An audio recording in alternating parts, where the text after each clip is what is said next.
দেশের আকাশে এখন মেঘের ঘনঘটা।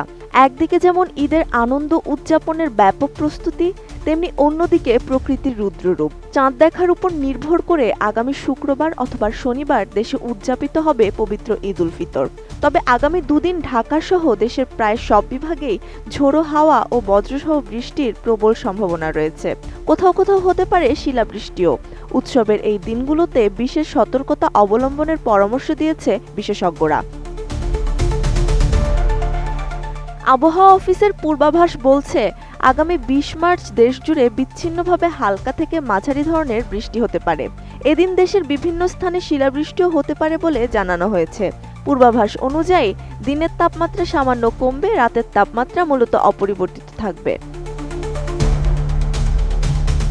পরের দিন অর্থাৎ ২১ মার্চেও দেশের সব বিভাগে ঢাকা, রংপুর, রাজশাহী, ময়মনসিংহ, খুলনা, বরিশাল, চট্টগ্রাম ও সিলেটের কিছু কিছু স্থানে অস্থায়ীভাবে দমকা বা ঝোড়ো হাওয়া এবং বজ্রসহ বৃষ্টি হতে পারে।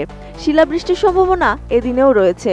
এদিনও রাতের তাপমাত্রা অপরিবর্তিত থাকবে ও দিনের তাপমাত্রা কিছুটা কমবে। নোভা এলইডি টিভি, ঝকঝকে ছবি, নিখুঁত শব্দ, ৫ বছরের ওয়ারেন্টি। নোভা মানে সঠিক মান, নিশ্চিত সেবা। বুধবার আবহাওয়া অফিসের ৫ দিনের পূর্বাভাসে বলা হয়েছে, আগামী শুক্রবার রংপুর, রাজশাহী, ময়মনসিংহ, ঢাকা, চট্টগ্রাম ও সিলেট বিভাগের কিছু কিছু জায়গায় এবং খুলনা ও বরিশাল বিভাগের ২-১ জায়গায় অস্থায়ীভাবে দমকা অথবা ঝোড়ো হাওয়া ও বিদ্যুৎ চমকানো সহ বৃষ্টি অথবা বজ্রসহ বৃষ্টি হতে পারে। উৎসবের আমেজে বৃষ্টির বাগড়া নতুন কিছু নয়।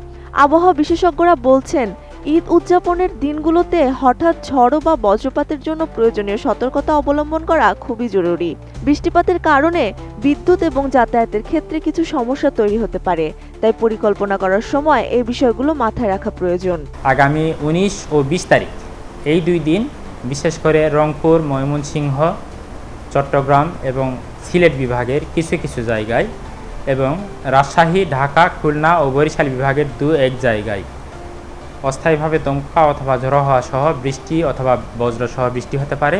সেই সাথে কোথাও কোথাও বিক্ষিপ্তভাবে শিলাবৃষ্টি হতে পারে। এ সময়ের যে বৃষ্টিপাতটা, সেই বৃষ্টিপাতটা মূলত আপনার ৩০ মিনিট থেকে মোটামুটি ১ ঘন্টা এই সময়ের মতো হয়ে থাকে। ত্রিবেণী তনু, ATN নিউজ।